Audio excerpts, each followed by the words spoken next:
વડોદરાના Sun Pharma road પર અકસ્માતના કેસમાં આક્રોશ, શિવસેનાએ આરોપીઓના જામીન રદ કરવાની કરી માંગ। વડોદરા શહેરના સન ફાર્મા રોડ ઉપર 14 ફેબ્રુઆરીની મોડી રાત્રે થયેલા ગમખ્વાર અકસ્માત કેસે હવે રાજકીય અને સામાજિક સ્વરૂપ ધારણ કર્યું છે।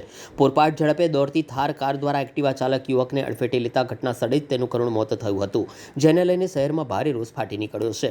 મૃતક અભિષેક વાસુદેવ મોરે પોતાના એક્ટિવા પર સન ફાર્મા રોડથી પસાર થઈ રહ્યો હતો ત્યારે 3 યુવતીઓ સવાર થાર કાર દ્વારા જોરદાર ટક્કર મારવામાં આવી હતી। અકસ્માત એટલો ગંભીર હતો કે અભિષેકનું સ્થળ પર જ મોત થયું હતું।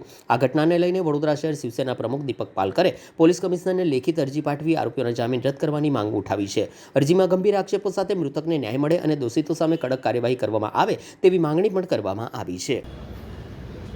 તમે જોઈ શકો જે 14 તારીખે જે હોનારત સર્જ્યો હતો, જેનામાં એક છોકરીએ થાર ગાડી ચલાવતા એક માસૂમ એક છોકરો, જો 22 વર્ષનો છોકરો 21-22 વર્ષના યુવકને ટક્કર મારતા એનું મોત થયું હતું।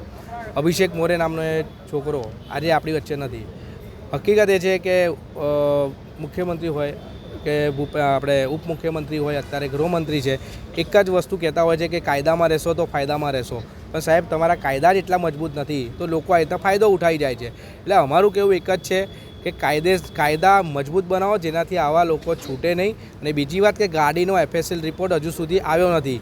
હવે ક્યારે આવશે, શું છે, એની માહિતી પોલીસ ખાતાએ સાજર કરવી જોઈએ બધાની સામે, જેનાથી પોલીસ પર લાગતા જે આરોપો છે એનું ખંડન થાય। અને અમે પોલીસને આરોપ એવામાં નથી કરતા કે પોલીસનું કામ સરસ એમની હિસાબે કરે જ છે।